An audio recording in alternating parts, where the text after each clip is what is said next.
Olá, boa noite a todos. Estou aqui. Meu nome é Vitor, prazer.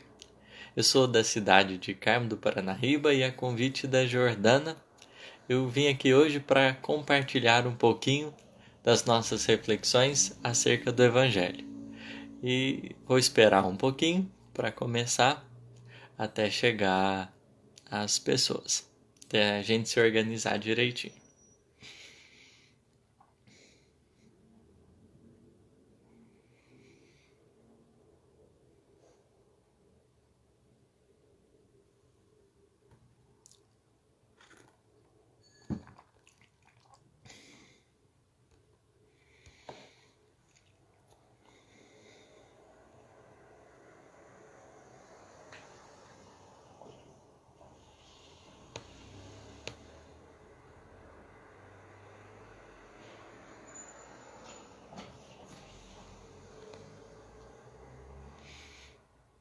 A todos que vão entrando, boa noite, muita paz.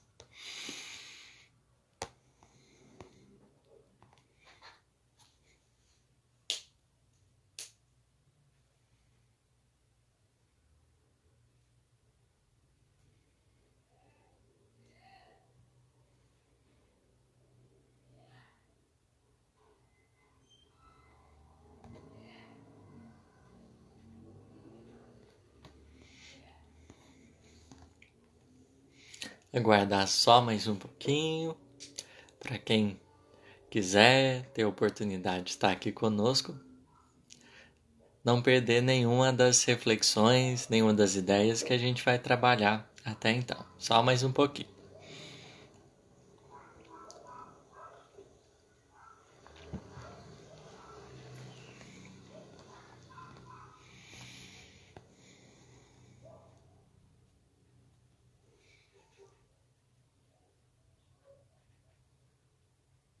Boa noite, mãe.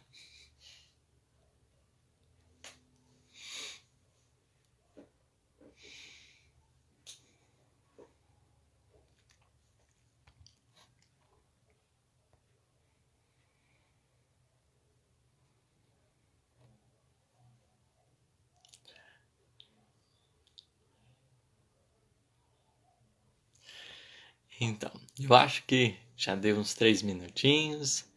Vamos começar com a nossa prece costumeira, a fim de pedirmos o auxílio, o amparo espiritual dos benfeitores queridos. Divino amado Mestre Jesus, nessa hora eu suplico a vós a proteção e o carinho em favor de mim e de todos os corações que estarão comigo aqui nessa noite, daqueles que possivelmente poderão assistir. Que o Senhor abençoe-nos, trazendo-nos um pouquinho de força e de paz às nossas vidas, fortalecendo-nos essa proposta de vivermos mais humildemente, aprendendo a nos conhecermos. Abençoado seja o nosso mundo, nesse instante delicado, onde passamos por uma aprovação coletiva. Ajudai-nos nas estradas da esperança, a fim de que o nosso espírito não se perca na tristeza, no desânimo. Arrima-nos, Senhor, para que mesmo quando porventura a gente se estiver mostrando um pouquinho mais descontente, ou um pouquinho mais estagnado, a gente tenha condições de dar alguns passos, de nos renovarmos, de irmos em busca dessa luz. Pedimos a Chico Xavier, a Bezerra de Menezes, a Eurípides Barçanufo e todos esses espíritos generosos que possam nos ajudar, eles que já conhecem a humildade, que possam nos inspirar para que a gente igualmente compreenda um pouquinho mais acerca desse tema. Que a paz de nosso Senhor Jesus Cristo esteja e permaneça conosco. Que assim seja. Boa noite a todos, sintam-se abraçados, que o Divino Mestre possa visitar o coraçãozinho de todos nós. Meu nome é Vitor, eu sou de Carmo do Paranaíba, moro em Uberlândia por causa que faço faculdade. Nesse momento vim aqui para conversar, para a gente refletir um pouquinho acerca da humildade, refletindo sobre a humildade. E o meu anjo da guarda, ele me ensinou uma coisa. Ele sugestiona a mim que eu busque sempre tratar de temas, sempre falar de alguns assuntos que eu esteja procurando esforçar-me para vivenciar, para que aquilo que eu diga não seja uma coisa distante ou de outro mundo, mas que saindo do meu coração possa dialogar com outros corações. E eu acho que humildade é uma coisa que, querendo ou não, todos nós, ou se a gente não está em busca, em algum momento a gente vai precisar pensar sobre esse tema. Então sejam todos bem-vindos e que vocês sintam à vontade. Se tiver alguma pergunta, alguma coisa que eu falar que não der para compreender, igualmente me ajudem, que a gente possa construir uma reflexão importante para as nossas vidas e aplicável ao nosso coração. Há uma fala de Jesus, agora já começando, que ele diz assim: eu sou a porta. Qualquer pessoa que entrar por mim será salva. Entrará e sairá e encontrará pastagem. Essa fala de Jesus me fez pensar na humildade, mas existe um percurso, um caminho de raciocínios que me levou a isso. Quando a gente pensa na ideia de porta, Jesus se declarou a porta. Então, é como se a gente falasse de uma abertura, alguma coisa que vai nos permitir entrar para um novo ambiente, desfrutar de um novo ambiente, de um novo recinto. E a gente quase sempre liga a ideia de porta à chave, porque para abrir a porta a gente precisa de uma chave em si. E Emmanuel, nosso benfeitor querido, ele tem uma fala bem curta, mas que chama A Chave da Vida. E ele diz assim: queres penetrar nos corações que te parecem trancados? Lembra-te de teu sorriso, que é a luz com que lhes bate a porta, mas a humildade é a chave capaz de abri-los. Então, Jesus se declara a porta e Emmanuel nos apresenta a chave, que é a humildade. Então não tem como a gente ter o acesso verdadeiro ao Cristo sem a humildade. Mas será que esse pensamento tem validade? Será que realmente a humildade é o primeiro passo que a gente precisa? E há no Evangelho, seja de Mateus, seja de Lucas, lá nas bem-aventuranças, a gente vai ter uma preciosa indicação de que a humildade é o caminho que a gente tem. Então, no Evangelho de Mateus, capítulo 5, Jesus, ao trazer o Sermão do Monte, ele vai começar com as bem-aventuranças. E a primeira das bem-aventuranças é: bem-aventurados os pobres de espírito. Então, porque deles é o reino dos céus.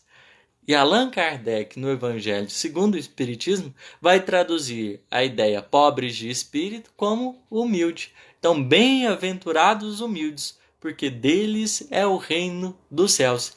E o interessante é que a primeira bem-aventurança, se a gente puder analisar, nas bem-aventuranças nós temos o caminho de redenção do espírito. Ali está passo a passo daquilo que ele vai enfrentar assim por diante. Mas ele não pode pular as etapas. Então, a primeira delas é o bem-aventurados os pobres de espírito.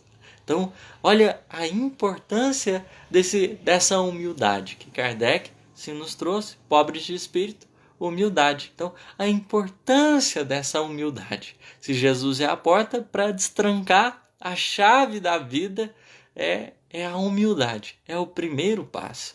E se a gente pensar, existe um antagônico, existe uma coisa que contrapõe a humildade, que é muito perigosa na nossa vida. Se a gente imaginar assim, em algumas leituras que a gente vai fazendo do Evangelho segundo o Espiritismo, nós vamos ver que tanto o egoísmo como o orgulho são tidos como a raiz do mal, que a gente conhece e compreende. Então, se a gente puder resumir as causas do mal, a gente poderia então considerar nesse momento o egoísmo e o orgulho. E o orgulho nada mais é do que o contrário à humildade. E que Kardec vai bem nos ajudar a compreender um pouquinho desse orgulho. Olha o que ele diz lá no capítulo Bem-aventurados os pobres de espírito do Evangelho segundo o Espiritismo. Os homens de saber e de espírito, no entender do mundo, formam geralmente tão alto conceito de si próprios e da sua superioridade que consideram as coisas divinas como indignas de lhe merecerem a atenção. Então o orgulhoso ele faz o seguinte, ele se coloca numa posição superior aos demais. Então, ele é, na maioria das vezes, alguém que tudo que ele faz é o melhor. A forma dele pensar, a forma dele agir, a forma dele sentir. É ele que está certo, é ele que está correto. Ele nunca falha, ele não tem imperfeição. Porque o orgulhoso em si, ele se coloca num pedestal. Só que há um problema. Kardec vai dizer: concentrando sobre si mesmos os seus olhares, eles não podem levar até Deus. Essa tendência de se acreditarem superiores a tudo, muito a miúde, os leva a negar aquilo que, estando-lhes acima, os depreciaria, a negar até mesmo a divindade. Então o orgulho toma tanto conta da criatura que, de alguma forma, esse indivíduo pode chegar até mesmo negar a divindade, negar a existência de Deus, porque ele vai se achar autossuficiente, vai se achar independente, que o que ele tem, o que ele é, já é o bastante. E o humilde é ao contrário disso tudo. Então, olha o quanto o orgulho é delicado. E às vezes a gente esquece de ter um pouquinho de atenção com esse orgulho. Ele é danado. Ele é danado. E a gente não pode falar assim, olha, não sou orgulhoso. Porque estando nesse planeta, provas e expiações, tentando chegar na regeneração, a gente ainda está num estágio evolutivo onde a gente está muito próximo do animal. Emmanuel vai dizer que existe uma batalha, que é animalidade versus espiritualidade, mas a gente ainda está mais próximo do animal. É milênios de sombra contra uma luz nascente, contra uma claridade que vem nascendo. Então esse orgulho dentro de nós, ele ainda é muito vivo, muito presente. A gente precisa procurar examinar na nossa vida como é que está esse orgulho. Porque às vezes a gente fala, nossa, mas eu não sou orgulhoso. Isso pode ser até uma prova que a gente ainda é orgulhoso, que esse orgulho ainda está presente. Porque a gente nunca quer reconhecer as nossas... O orgulhoso, ele nunca deseja reconhecer as suas fragilidades. Aquilo que ele não é, aquilo que ele possui, que de alguma forma pode ser visto como, entre aspas, um defeito. E o orgulho é tão danado que a gente tem uma passagem lá no livro Boa Nova chamada Negação de Pedro. É uma passagem que eu gosto muito, porque me faz refletir acerca da humanidade. No sentido, o nosso lado humano, que às vezes a gente esquece ele.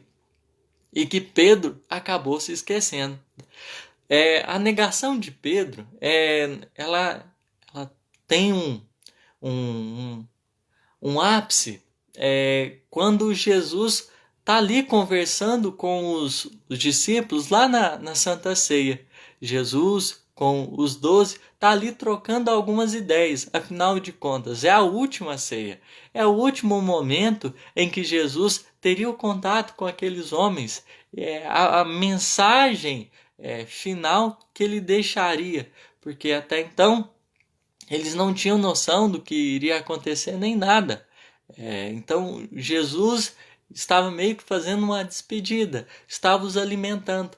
E chega um instante em que o Cristo, ele lava os pés dos discípulos. Lava os pés de um por um. Só que tem um que se nega a deixar. É justamente Pedro.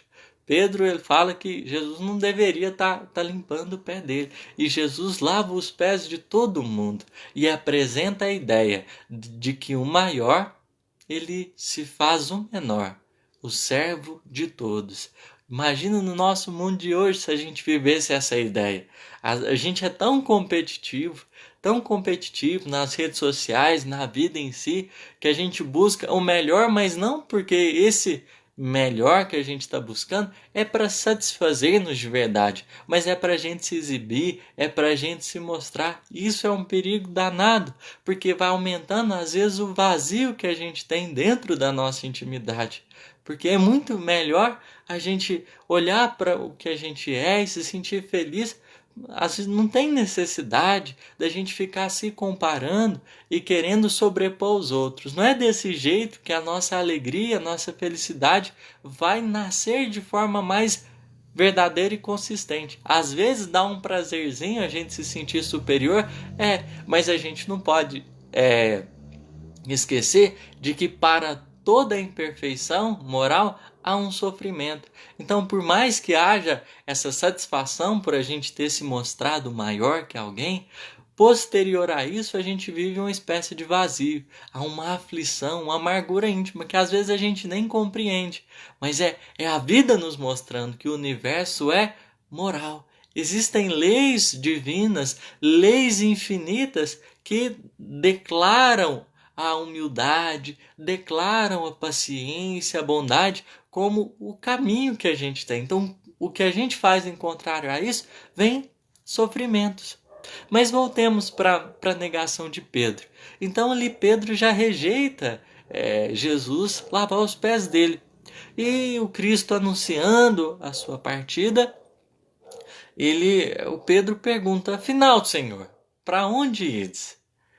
E Jesus olha para ele sereno, com tranquilidade, e responde: ainda não te encontras preparado para seguir-me. O testemunho é de sacrifício e de extrema abnegação, e somente mais tarde entrarás na posse da fortaleza indispensável. Então, Jesus está falando para ele: olha, aonde eu for, ainda não dá para me seguir, não. Você ainda não se encontra preparado para isso, porque é um testemunho de sacrifício, que por vezes você ainda não está pronto. Mas o Simão, desejando provar a coragem, a valentia dele, ele fala: não posso seguir-vos? Acaso, mestre, podereis duvidar da minha coragem? Então não sou um homem? Por vós darei a minha própria vida. Se a gente olhar a história de Pedro com Jesus, o Cristo ele morava na casa da sogra de Pedro. Então, Pedro convivia muito profundamente com o Cristo, passou tempo demais com Jesus. E ele queria ser o mais amado por Jesus. Ele queria se sentir o mais amado, o melhor dentre todos eles. E aí, nesse momento, ele está fazendo o quê? Querendo provar uma coisa para Jesus. Só que, às vezes, nesse provar, é que a gente começa a se perder mais ainda. Porque a gente não precisa ficar provando as coisas para as pessoas. Existe uma coisa chamada consciência. E desde que ela esteja tranquila, está tudo certo. Só que esse provar, às vezes, para os outros, é uma coisa de se exibir, uma coisa de mostrar um valor nosso, mas que às vezes a gente está desconhecendo. Ao provar muitas vezes, ao querer provar muitas vezes, a gente está se desconhecendo. Então, Pedro, nessa postura, ele está agindo igual nós outros. Ele aqui representa a maioria de nós outros frente a algumas situações. O Cristo, ele sorriu e ponderou: Pedro, a tua inquietação se faz credora de novos ensinamentos. A experiência te ensinará melhores conclusões, porque em verdade te afirmo que esta noite o galo não cantará sem que tenhas me negado por 3 vezes. Olha o tanto que Jesus é expressivo, né? Não negou só uma, negou 3. Porque os demais apóstolos negaram uma vez. Mas Pedro, por querer mostrar-se tão grande, uma coragem, uma honra, ele acabou negando muito mais do que os demais, 3 vezes, enquanto os demais foram apenas uma vez. Uma vez. Aí, como Jesus fala a ele, a experiência te ensinará melhores conclusões. E eu acho muito lindo quando a gente pensa no valor das oportunidades, daquilo que nos chega, porque tudo nos ensina. Quando a gente tem olhos dispostos a ver, quando a gente se dispõe a enxergar um pouquinho, tudo pode nos ensinar, tudo pode nos trazer alguma lição. E é passando pelas experiências que a gente vai adquirir uma nova sensibilidade. Porque às vezes a gente tem muita teoria, mas é vivenciando que as coisas elas acontecem. E o orgulhoso é vivenciando as experiências que cada vez mais ele vai reconhecendo a sua pequenez. Só que enquanto não acontece, esse orgulho ainda não cai. E olha o que Pedro fala: julgai-me então um espírito mal endurecido a esse ponto? Indagou o pescador, sentindo-se ofendido, porque o orgulhoso, como o ego dele está muito inflamado, ele se sente ofendido com qualquer coisa.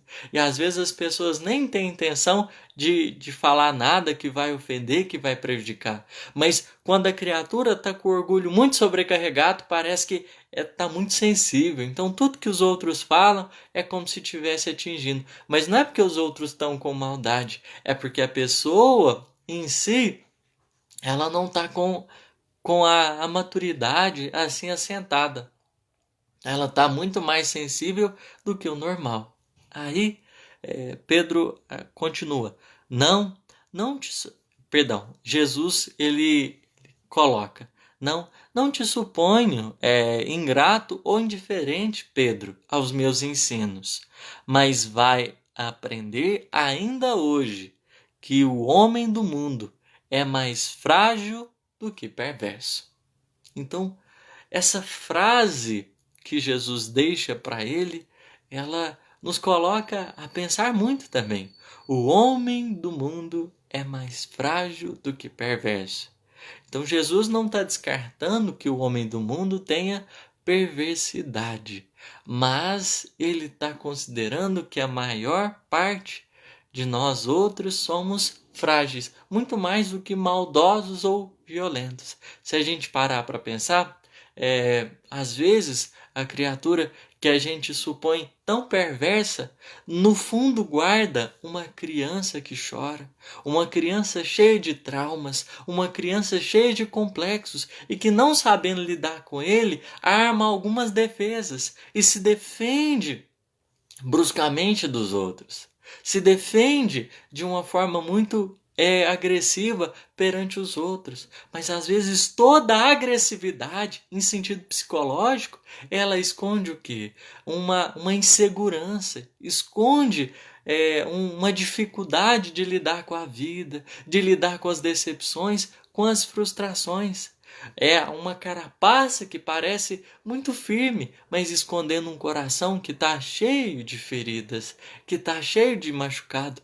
Por isso que a gente tem que tomar cuidado quando a gente julga as pessoas, porque a gente não tem noção da história do outro, do que o outro vive. E como Jesus aqui está dizendo, mostrando para o Pedro, Pedro, eu estou vendo isso, não é perversidade sua, esse ato orgulhoso da sua parte, isso está escondendo o quê? Fragilidades, um coração que está armando defesas, mas que em si está cheio de fragilidades. Tem questões profundas a serem refletidas e pensadas. Só que Pedro, naquele momento, ele não estava pronto para escutar. E assim acontece. Todos nós que estamos sob o efeito do orgulho, uma das coisas, a gente não consegue perdoar. Então, quando o orgulho está agindo em nós, não adianta a gente falar perdão, porque a gente ainda está se sentindo superior. E a gente só perdoa quando a gente vai para os caminhos da humildade. Só perdoa de verdade o humilde, porque o orgulhoso ainda ele pode falar, não, tudo bem, mas ainda guarda algumas coisinhas, fica guardando algumas lembranças que em algum instante pode sair numa ferpa, num comentário, num pensamento, enfim. Então, quando esse orgulho ainda age, a gente não escuta as pessoas. Então alguém quer conversar conosco, quer falar de uma nova ideia, mas por esse orgulho estar tão presente, a gente não escuta. Porque o orgulhoso só ouve a si mesmo, porque a sua voz, a sua opinião, perdão, é o mais importante, é aquilo que de alguma forma vale mais. Ele não está pronto para escutar. Só que existe mecanismos que a vida traz para que esse orgulho ele venha abaixo, para que a pessoa possa descer do pedestal. E um desses recursos benditos às vezes é a dor. E Pedro experimenta uma dor, só que é uma dor moral. Uma dor moral. Ele sai ali daquele momento, acontece a crucificação e eis que Pedro nega o Cristo 3 vezes. 3 vezes. E o galo canta. E nessa hora, Pedro fica atordoado. Conforme a narração de Humberto de Campos, ele diz assim: presa de indivisível remorso, o apóstolo retirou-se envergonhado de si mesmo. Então a primeira coisa que veio tomar conta da alma de Pedro foi a vergonha. Porque o orgulhoso, quando ele percebe a extensão dos seus enganos, ele faz o quê? Ele se envergonha. Porque ele vê que ele em si é frágil, ele vê que ele em si pode falhar. Até então não existia perspectiva disso. Mas quando a gente cai, quando a gente queda, a gente começa a refletir diferente. Dando alguns passos, alcançou os muros exteriores, onde se deteve a chorar amargamente. A alma dele, de alguma forma, queria traduzir a necessidade de renovação. Então ele chorava bastante. Ele que fora sempre um homem ríspido e resoluto, que condenara invariavelmente os transviados da verdade e do bem, que nunca conseguira perdoar as mulheres mais infelizes, ali se encontrava, abatido como uma criança, em face de sua própria falta. Então, nunca imaginava ele nessa situação. Ele que se acreditava mais próximo de Jesus, agora percebera a sua fragilidade, percebera que ele é um pouquinho pequenininho, que ele ainda não é o gostosão da bala chita como até então ele imaginava. Começava a entender a razão de certas experiências dolorosas de seus irmãos em humanidade. Em seu espírito, como que desabrochava uma fonte de novas considerações pelos infortunados da vida. Foi preciso cair para Pedro elevar-se a Deus, porque o orgulhoso ele coloca-se num lugar que enquanto ele não desce, enquanto ele não cai, ele não consegue em si ter uma sensibilidade, um ato de consciência. Então, em quedando, em caindo, Pedro começa a refletir. E aí ele tem novas considerações acerca das pessoas que erravam, porque ele quase sempre era o que condenava. Quando Maria de Magdala foi procurar Jesus, Simão Pedro condena o mestre está recebendo Maria de Magdala com tamanho afeto e carinho. Então ele em si, ele tinha uma preocupação muito grande com o mestre em relação às pessoas que erravam. Só que quando ele falha, ele começa o quê? A refletir.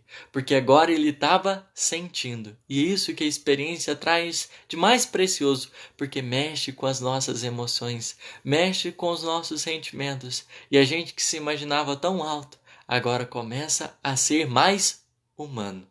Ser mais humano. E é o que talvez a gente menos tem sido, às vezes, de encontro às pessoas. Porque simplesmente ser humano seria o bastante para a gente viver bem na Terra. Porque a criatura humana, ela, de alguma forma, ela é um ser social, que pensa nos outros, que reconhece as suas necessidades, mas que tem uma visão de conjunto. Agora, quanto mais orgulho a gente alimenta, mais a gente está reforçando a natureza animal dentro de nós.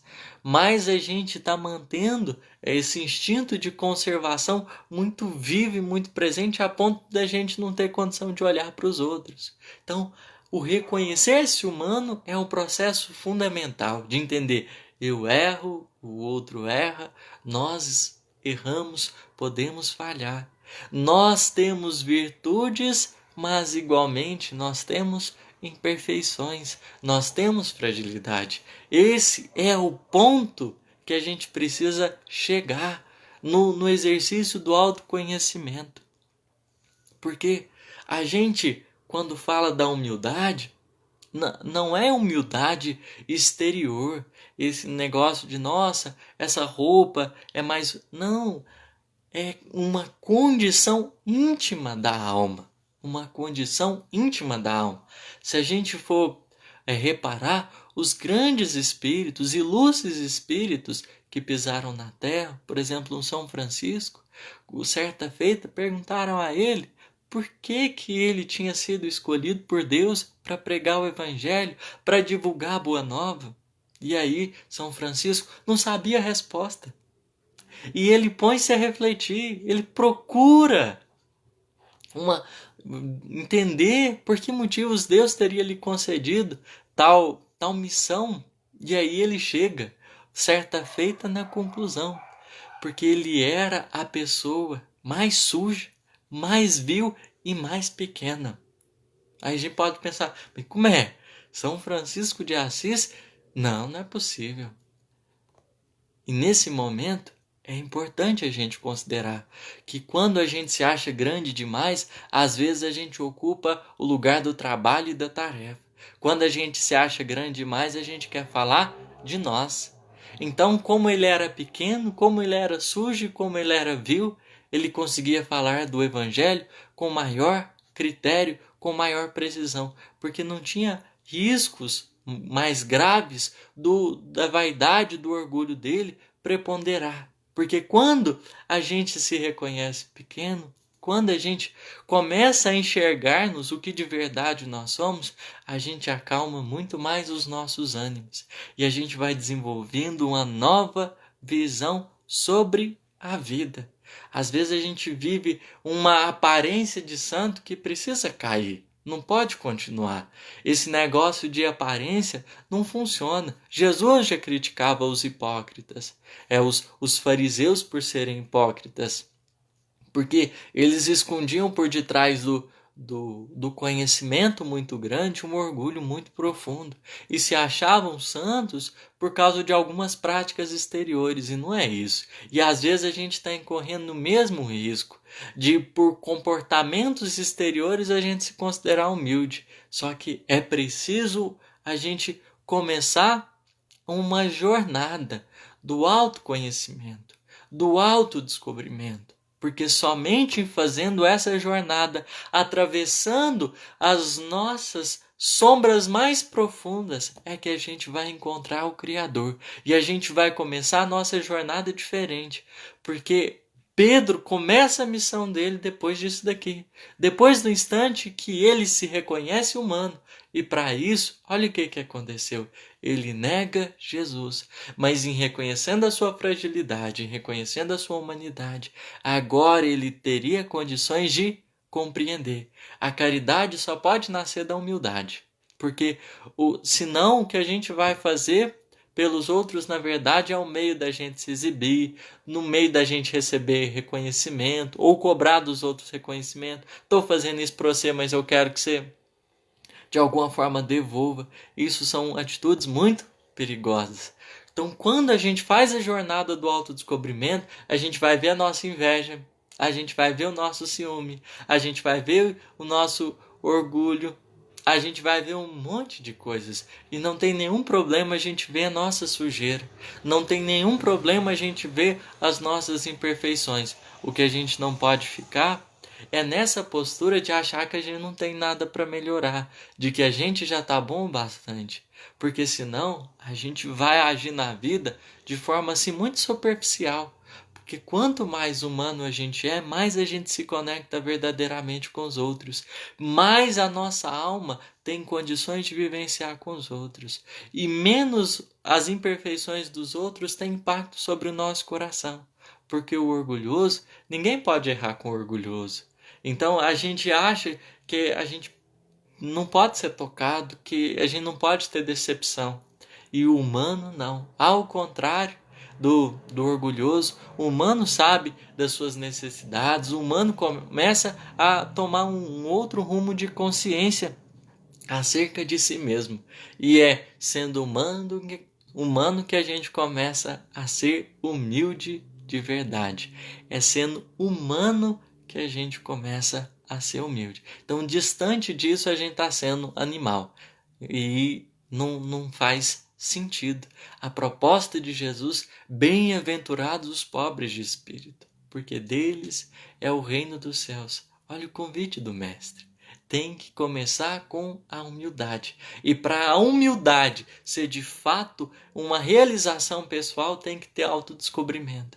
Então a gente tem que fazer o que o Espiritismo propõe lá na questão, né? Que os Espíritos respondem. Um sábio da antiguidade já vos disse: conhece-te a ti mesmo. Porque quando a gente começa a se conhecer, a gente começa a ver de verdade, começa a entender melhor o que a gente é, as nossas fragilidades. Como Emmanuel disse, a nossa intimidade, ela conta com milênios de treva contra uma porção de luz nascente. Então, existe muita sujeira, muita sombra, muita coisa interior ainda que precisa ser melhorada. E não é de um dia para a noite, não é assim no estalar de dedos, porque senão a gente vai agir igual Pedro. Vai se achar pronto, o bonzão, o que já está assim em condições, e a gente ainda não está. A gente ainda não está. Emmanuel vai falar algo muito interessante na mensagem das nascentes do coração do livro Ceifa de Luz. Ele fala assim: procedamos assim, onde estivermos, na certeza de que, em nos referindo à maioria de nós outros, os espíritos endividados da terra, todas as vantagens que estejamos desfrutando à frente do próximo não chegam até nós em função de merecimento que absolutamente não possuímos ainda, mas simplesmente em razão da misericórdia de Deus. Então o que ele coloca aqui? Nós somos os espíritos endividados da terra. A gente ainda tem muita coisa a aprender, muita coisa a aprimorar. E o que a vida nos apresenta não é porque a gente merece, não é porque a gente já conquistou. Isso vem por misericórdia de Deus. E às vezes a vida apresenta tantas coisas boas para nós, mas não é porque a gente merece em si, é porque a gente não suportaria enfrentar a realidade daquilo que de verdade a gente precisaria passar. Então, Deus, na sua misericórdia infinita, que não tem por função punir nenhum dos seus filhos, dá uma aliviada muito boa. Olha o quanto esse amor é presente. E às vezes a gente acha que Deus está sendo injusto para conosco, quando na verdade tem Ele nos compreendido e nos amparado, mesmo a gente sem merecer.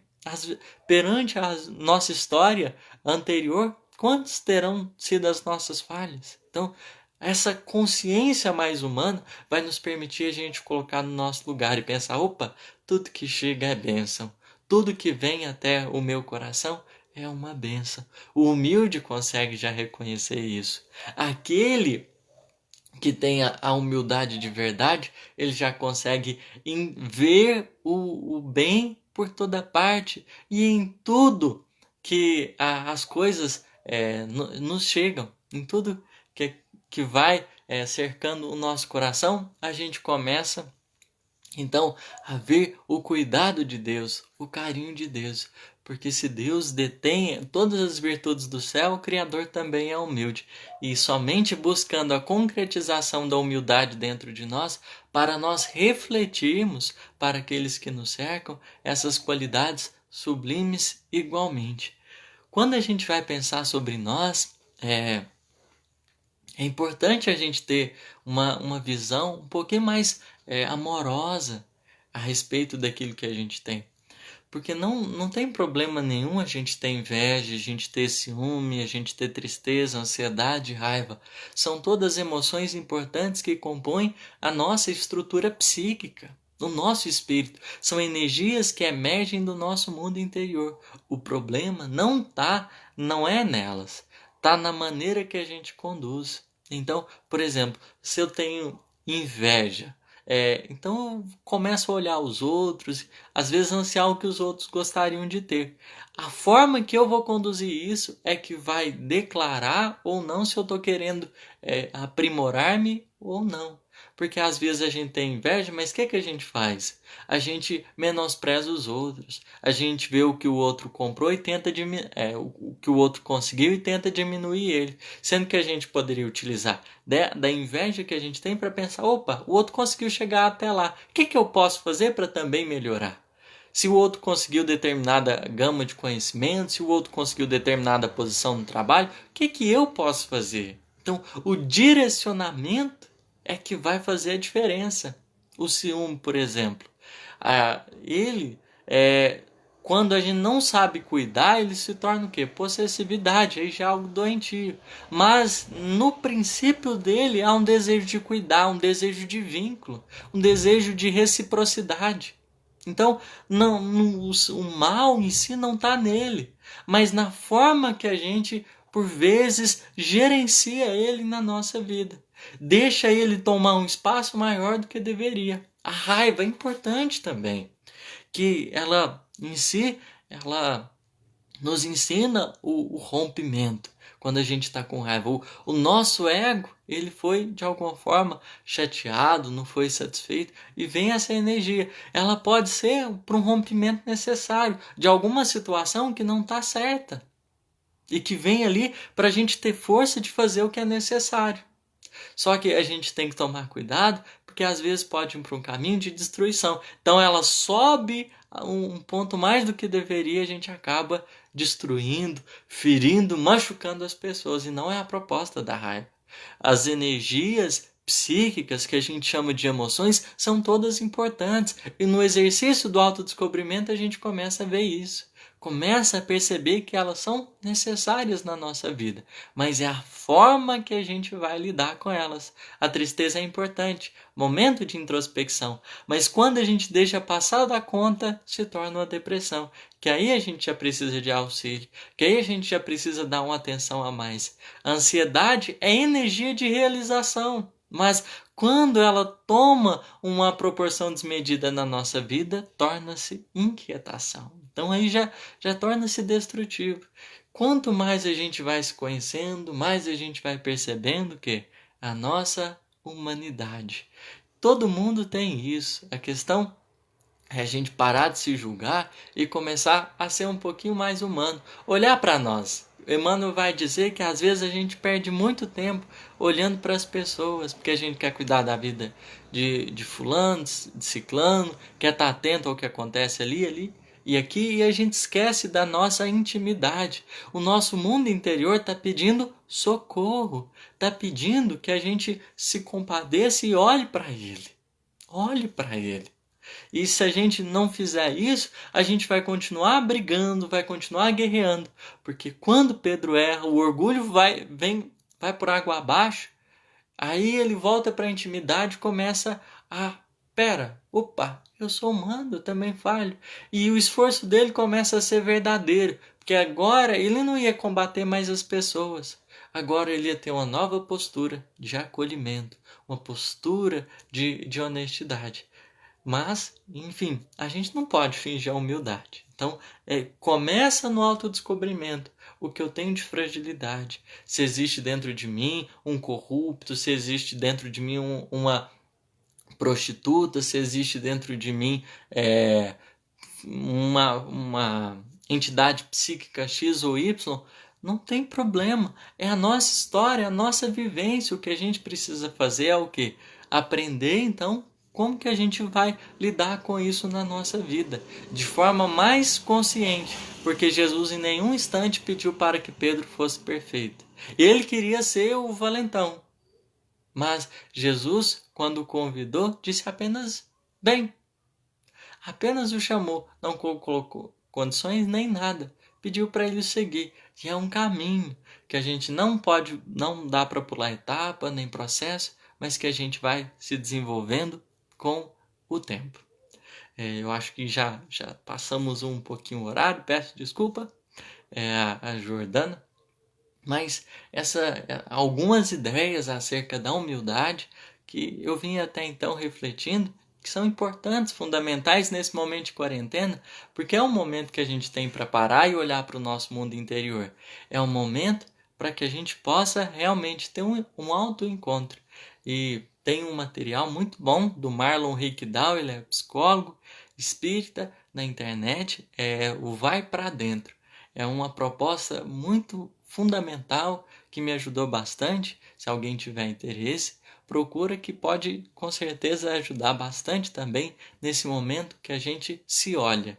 E ao se olhar, a gente busca nos amar, ofertar o melhor que a gente puder ao nosso próprio coração, aceitando como a gente é, mas aprendendo com Jesus a caminhar passo a passo, entendendo que a vida na visão reencarnacionista é um momento muito breve, e que é nesses momentos breves que a gente vai caminhando, que a gente vai evoluindo com paciência, com serenidade, com bastante tranquilidade, porque na hora certa as coisas vão chegar. Não é pela nossa euforia, não é pela nossa ansiedade.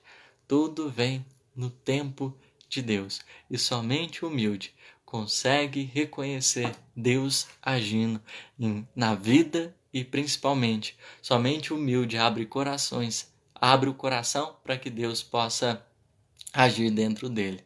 Então, que o Papai do Céu nos proteja, nos abençoe, e partindo para a nossa prece final,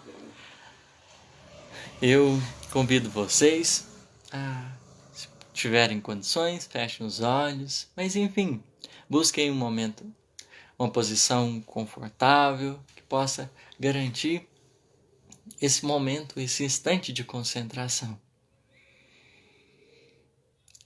Senhor da vida, confere-nos, Senhor, as forças adequadas para o nosso autoencontro. Nos permita nos olharmos as nossas feridas, nossos traumas, nossos complexos. Permita olhar de verdade o nosso coração, o que nós somos e o que temos condições de ofertar para o nosso semelhante. E olhando para tudo isso, nos ajuda a nos aceitarmos como somos, sem deixar esse orgulho muitas vezes tomar conta da nossa intimidade e nos colocar numa condição que a gente não está. Ensina, Pai, ensina nós a humildade verdadeira e sincera, não essa que nasce de comportamentos exteriores para provar alguma coisa para os outros, mas essa humildade divina que brota do nosso espírito, que reconhece a própria pequenez, que sabe da própria sujeira, das próprias sombras, mas que mesmo assim esforça-se por amar os outros, esforça-se por incondicionalmente auxiliar na medida do possível os outros.